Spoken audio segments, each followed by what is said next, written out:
Hello friends, welcome back to my YouTube channel Journey with Vijay Kumar Srivastav. Today I am going to present the topic crop diversification for sustainable agriculture. Before presentation I would like to introduce myself. I am Vijay Kumar Srivastav. I have done MS Agriculture with a specialization in agronomy from GB Pant University of Agriculture and Technology, Pantnagar in 1996. So let's move to the presentation. Diversification of agriculture refers to the shift from regional dominance of one crop to regional production of a number of crops to meet ever increasing demands for cereals, pulses, vegetables, fruits, oilseeds, fiber, fodder and grasses, fuel, etc. Crop diversification provides the farmers with a wider choice in the production of a variety of crops in a given area so as to expand production related activities on various crops and also to bring down the possible risk. Crop diversification provides better conditions for food security and enables farmers to grow surplus products for sale at markets and thus help to obtain increased income to meet other needs related to household well-being. The diversification of agriculture is an alternate way not only for the regeneration or conservation of land but also for enhancing its productivity. Moreover, it may result in conserving the most important resources, that is water. National Agriculture Policy 2001 emphasized the need for efficient use of soil, water, bioresources to meet the increasing requirement at home and face the competition in world market efficiently. Crop diversification in India means a shift from traditionally grown, less remunerative crops to more remunerative crops. It depends on geoclimatic, socio-economic conditions and technological development in a region. Due to diverse agroclimatic conditions in the country, a large number of agriculture products are produced in our country.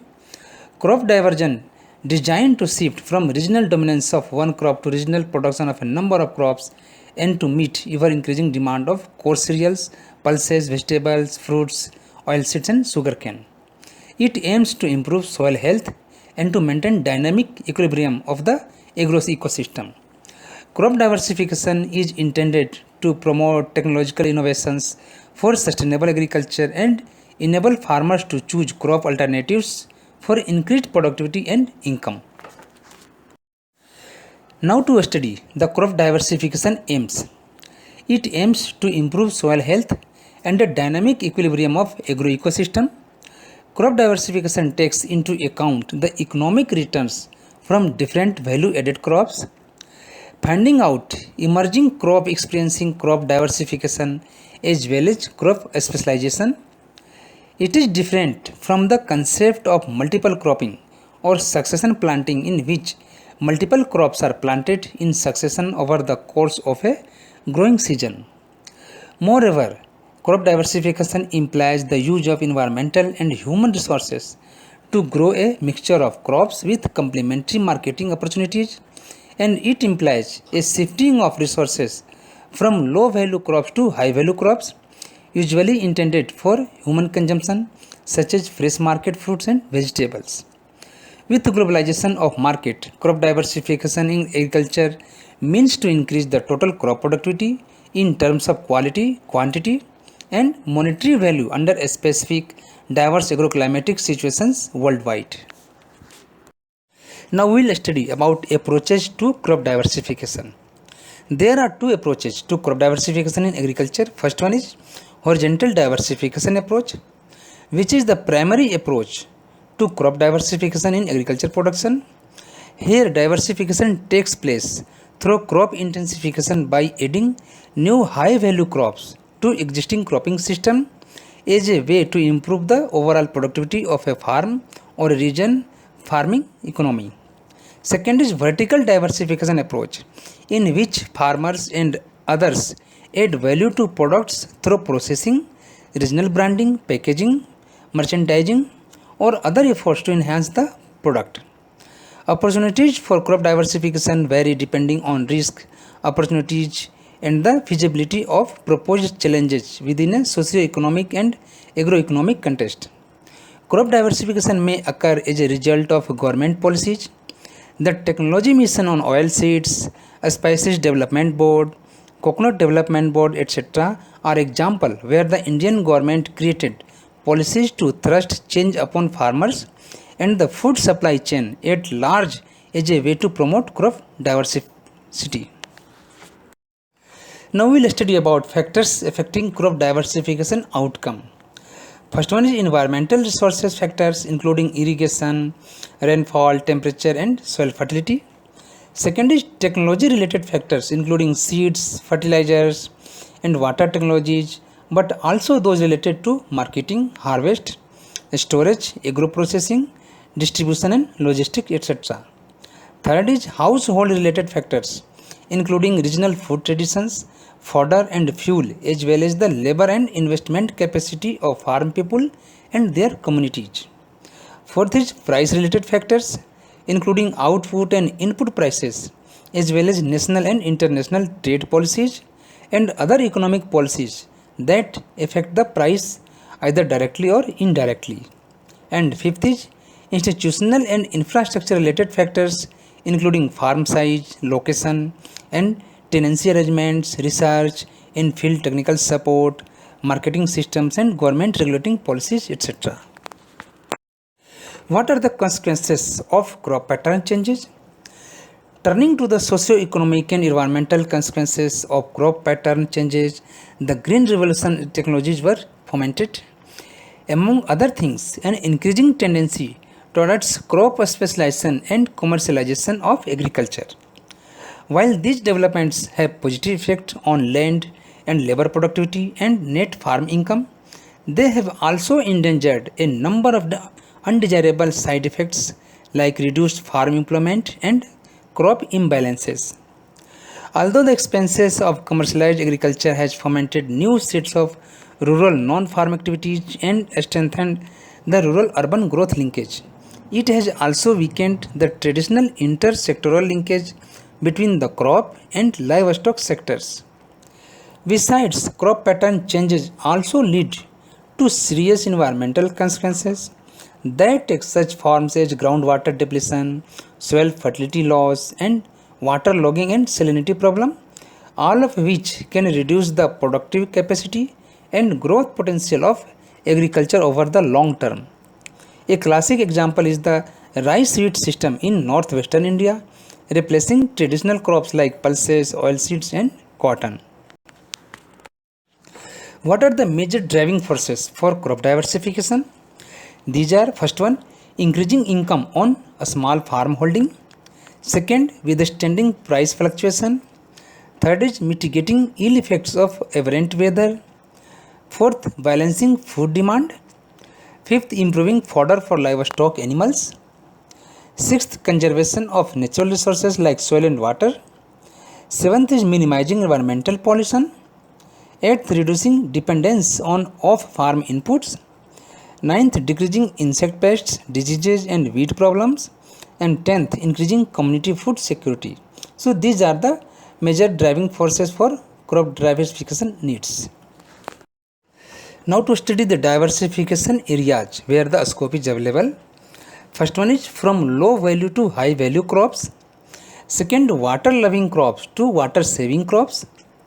Third, from single crop to multiple or mixed crops. Fourth, from crop alone to crop with crop livestock fish apiculture system. And fifth, from agriculture production to production with processing and value addition. In crop diversification, there are different constraints also about which we will study here.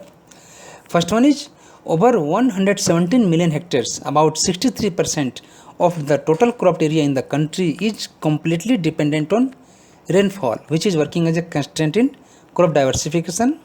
Second is suboptimal and over usage of resources like land and water resources, causing a negative impact on the environment and sustainability of agriculture. Third is inadequate supply of seeds and plants of improved cultivars.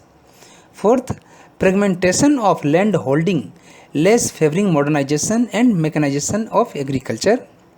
Fifth, poor basic infrastructures like rural roads, power, transport, communication, etc.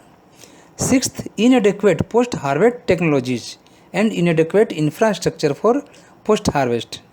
Seventh is handling of perishable horticultural produce is a task in rural area. Eighth is very weak agro-based industry. Ninth, weak research, extension and farmer linkages. 10th, inadequately trained human resources together with persistent and large scale illiteracy among farmers. And 11th, host of diseases and pests affecting most crop plants. 12th, poor database for horticulture crops. And 13, decreased investment in the agriculture sector over the years. So these are the factors which works as a constraint for crop diversification. Now turn to study the government policies and strategies for crop diversification.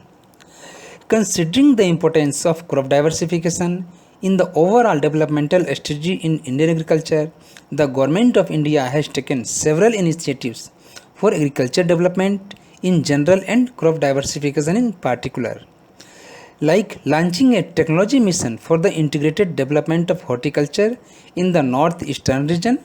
The program will establish effective linkage between research, production, extension, post-harvest management, processing, marketing and exports, and bring about a rapid development of agriculture in the region. Second, implementing National Agriculture Insurance Scheme. The scheme will cover food crops and oil seeds and annual commercial and horticulture crops. Small and marginal farmers are eligible for 50% subsidy under the scheme. Then, operationalizing technology mission on cotton. The technology mission will have separate mini missions on technology generation, product support and extension, market infrastructure and modernization of ginning and pressing units. Next scheme is provision of capital subsidy of 25% for construction, modernization, expansion of cold storages and storages for horticulture produce. Then creation of watershed development fund at the national level for the development of rainfed lands.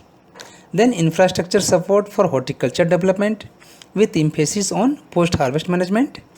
Then strengthening agriculture marketing, comprehensive, efficient and responsive marketing system for domestic marketing as well as exports by ensuring proper quality control and standardization. There are crop insurance schemes also which covers the risk factor involved in production of seeds. Then seed bank scheme which is helping in buffer stock to meet any even natural calamities. Then cooperative sector reforms where the corporation like NCDC Act 1952 and replacement of multi MSCS Acts 1984 are there which are working as a cooperative sector reforms. Now here we will study about crop diversification strategy for various national commitments. How it is important we will study here. First one is food and nutritional security and poverty alleviation. Second is natural resource management for sustainable agriculture development. And third, agriculture planning which is an area approach. Now we will study in broad about all these commitments. First one is food and nutritional security and poverty alleviation. The main determinants of poverty are: first, lack of income and purchasing power contributable to lack of productive employment. Second, the continuous increase in price of food, especially food grains, which account for 70 to 80% of the consumption. And third, inadequacy of social infrastructure affecting the quality of life of the people and their employability. The national agenda for governance of the present government has given top priority to increase food production. The food includes food grains like rice, wheat, coarse cereals, pulses, oil seeds, sugar, fruits, vegetables, meat, milk and fish. The action plan envisages a detailed strategy and specific problems of productivity to substantially increase the supply of various food items in such a way that the demand for such items for the entire population is comfortably met and some exportable surplus also becomes available. The development strategy to be pursued in the medium term has been consciously interwoven with the country food security concern.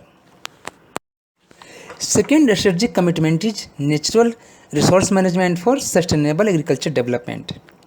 The deterioration in land and water resources has been in the form of land degradation, water logging, and decline in water table. There is a greater need to have an integrated approach in the management of plant nutrients, chemicals, and taking effective measures to deal with the overall pollution problems. There are several possible technologies and alternatives to reduce the use of chemicals in agriculture. These alternatives are not perfect substitutes to chemical, but adoption of these can substantially reduce the adverse impact on environment. Proper land and water management policies would reduce environmental degradation.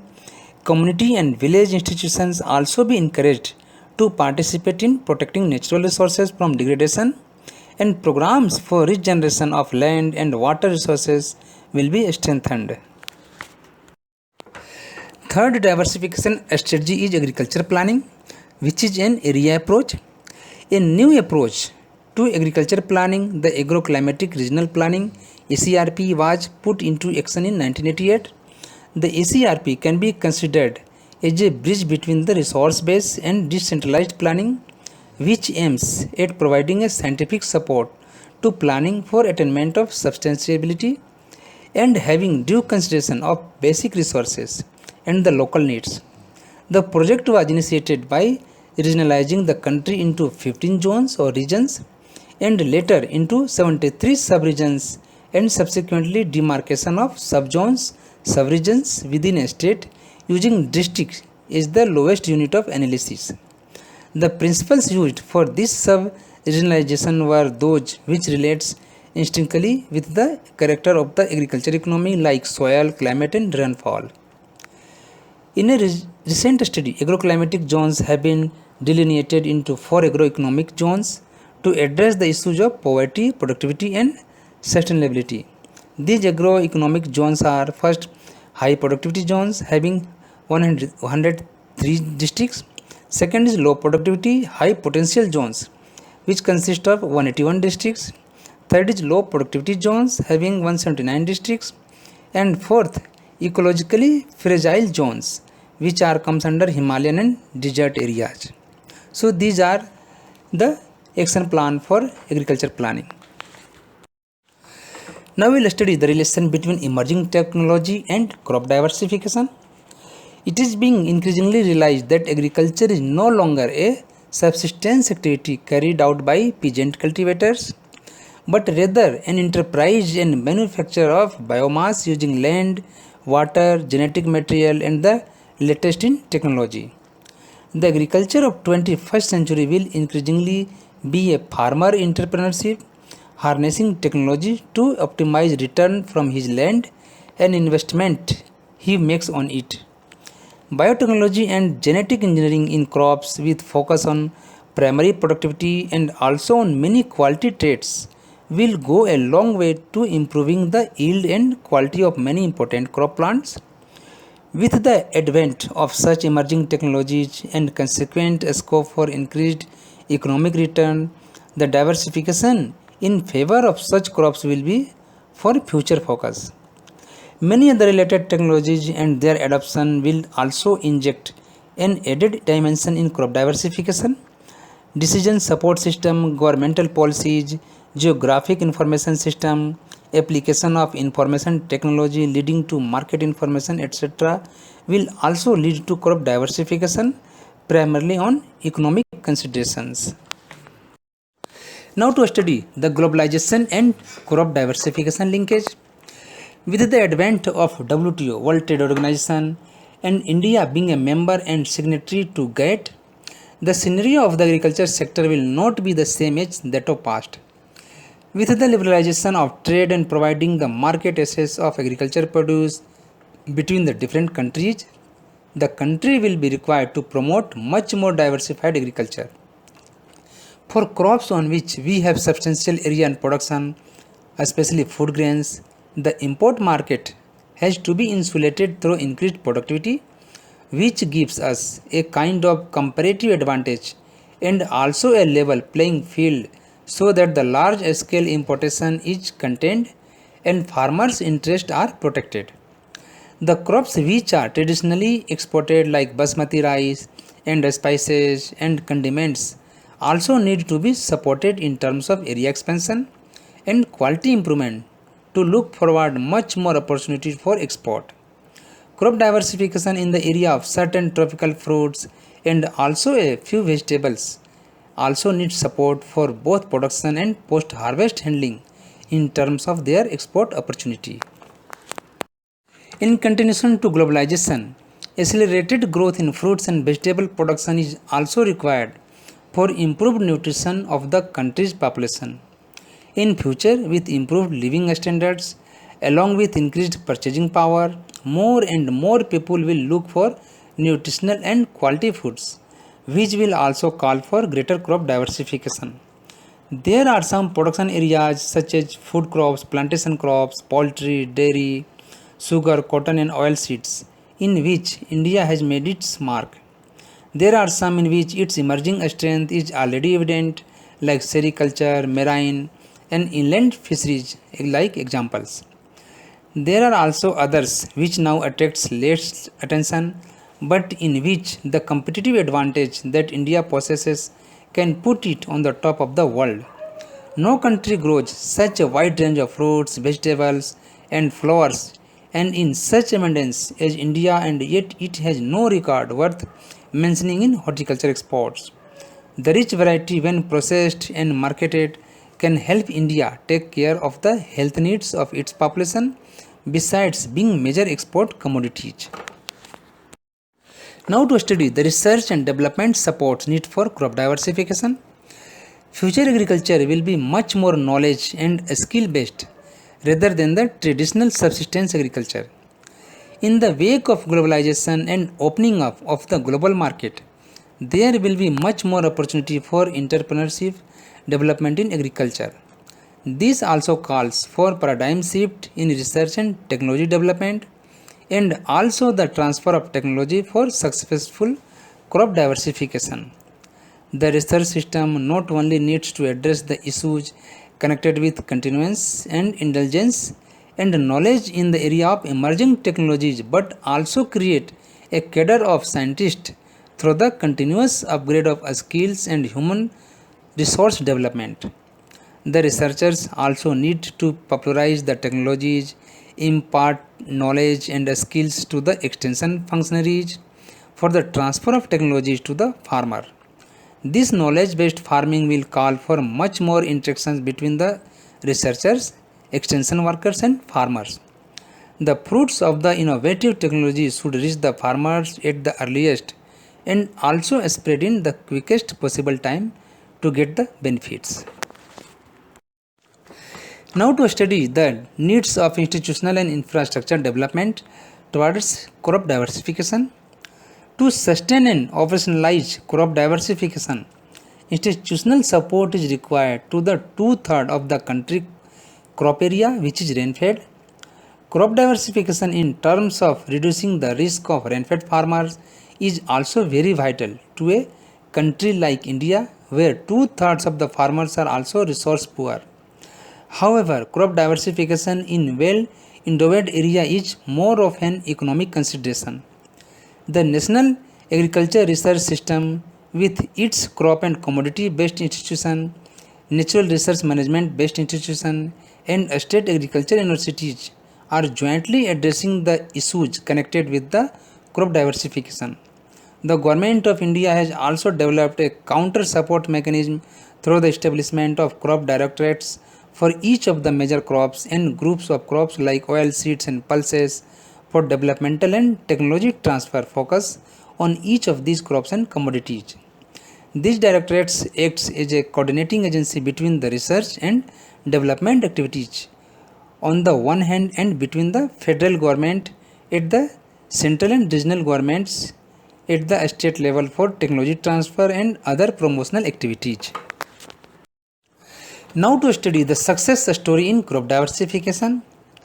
It is clear that most of the area shifts that occurred during the 3 decades between 1967 to 1996 to 97 is from coarse cereals to oil seeds. Three notable aspects of this area shifts towards oil seeds can be noted.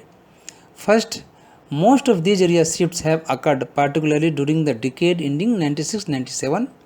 A protective trade environment, favorable price policy, and the connecting of the technology mission on oilseeds during this period have all enhanced the comparative advantage of oilseeds. The area share of oilseeds that increased just by a percentage each during 2 decades before 1986-87 has risen suddenly by 43% during the decade ending 96-97. And second, the area shift during this period comes mainly from barley and pulses other than pigeon pea. Since most of those crops losing their area share are usually grown under rainfed conditions where oil seeds can also be grown, the area shifts can be said to involve mostly rainfed areas, although comparative advantage and crop rotation consideration often favor oil seeds even in groundwater irrigated areas. Thirdly, as can be seen, there is also a significant area shifts within oilseed crops. For instance, while the area shares of rapeseed and mustard, sunflower and soybean are increased steadily, those of sesame, linseed and Niger seed are declining gradually. Thus, the area shift was favored only a subsector within the oilseed sector, partially because of constant changes in the comparative advantage of different oilseeds and partially because of impact of changing consumers' preference on the relative demand of oilseeds. Now to study about suggestive measures which can play important role in crop diversification. Looking to the necessity of diversifying agriculture in the wake of climate change and rapid degradation of natural resources and the present status of diversification in our country, following are some suggestions which would we like to make. Like first, government should take immediate steps to encourage crop diversification in the country by investing more on research and development, provision of efficient support services, and institution for credit, marketing, processing, and packing of farm products.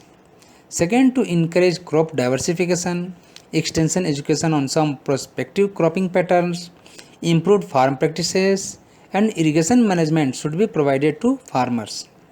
Third, NGOs and Panchayat Raj institutions may be involved in creating awareness among the farmers regarding the commercialization of farming and availability of different government provided schemes for the purpose of benefit of crop diversification. And fourth, foreign direct investment may be encouraged for development of agriculture infrastructure so as to facilitate agriculture diversification. Diversification in agriculture has a tremendous impact on the agro-resource poor farming communities, the ultimate benefits of the farmers in the country.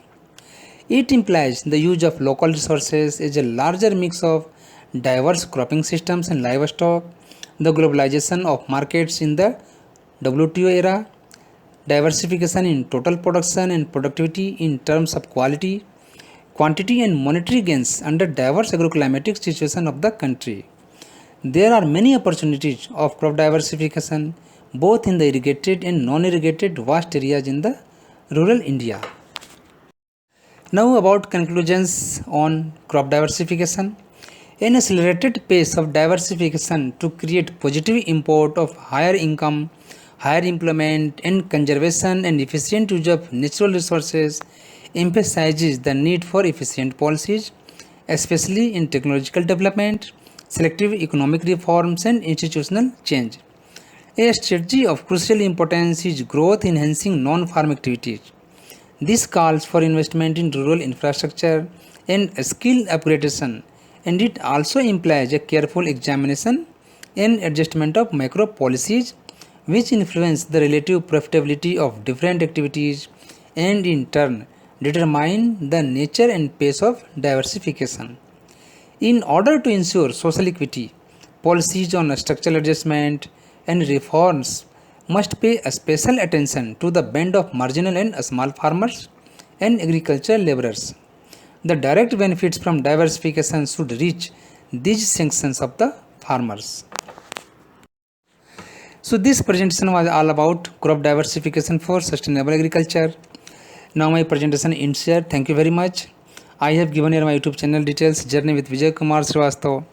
Having request, please visit the channel, subscribe it, and provide your kind and valuable feedback for further improvements to make in next coming presentations. Thank you.